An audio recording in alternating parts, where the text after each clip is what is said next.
हाँ ऊँटनी वो बड़ी कमजोर थी जी, जी। लेकिन वापसी पे पता चलता था कि सबसे वो सबसे तेज सबसे आगे चली गई थी वो। बिल्कुल देखना उस पर तशरीफ कौन है, ऐसा ही है। सारे नबी के सरदार पे तशरीफ फरमा। और दूसरा ये भी आता है कि जब आप सल्लल्लाहु अलैहि वसल्लम बकरियां चराते थे तो बकरियां बिखरती नहीं थी, दूर नहीं जाती थी जी, जी। के झुंड की शक्ल में। और आपकी जो बकरियां थी ना वो बिल्कुल कमज़ोर दूध से विलागर हो गई थी वो, लेकिन जब आप तशरीफ लाए तो उनका दूध संभाला नहीं गया। माशाल्लाह।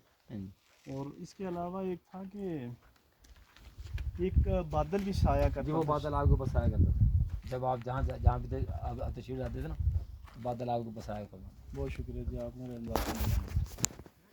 हम भी पहले मरतबा आए हैं माशाल्लाह। तो हमारे আসলে আপনারা যেগুলো শুনতেছেন আর কি, এখানে দুধমা হালিমার বাড়ি আর কি। মক্কা থেকে হজরত মোহাম্মদ সাল্লাল্লাহু আলাইহি ইসলামের যেখানে দুধমা ছিল আর কি, হালিমা তারে দিয়া দেওয়া হইতো আর কি। ওইখানে কুরাইশ বংশ থেকে এরা বাচ্চা কাচ্চারা এরা ফালতো না, বা আমি যেটুক জানি আর কি, আমি হয়তো ভুলও হইতে পারে, শুদ্ধ হইতে পারে। তখন দুধমা হালিমার যেটা ছিল বাড়ি এখানে ছিল, ওরে ওইখান থেকে হযরত মুহাম্মদ সাল্লাল্লাহু আলাইহি ইসলামের যখন গাদার পিঠে করে নিয়ে আসতেছিল, তখন গাদাটা ছিল অনেক দুর্বল, চলতে পারতেছিল না।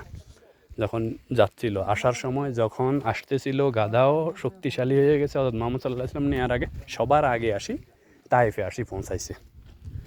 পৌঁছানোর পরে এইসব যে এই জায়গাগুলোতে ঘর ছিল, এখানে হযরত মুহাম্মদ সাল্লাল্লাহু আলাইহি ইসলাম বড় হয়েছে। এখানে আসলে হযরত মুহাম্মদ সাল্লাল্লাহু আলাইহি ইসলামের এখান থেকে ফেরেশতারা নিয়ে যাইতো, বিভিন্ন পরিষ্কার বা বিভিন্ন খেয়াল রাখতো। যখন ছাগল চড়াইতো, ছাগল চড়ানির লাইগা যখন আসতো বা করতো,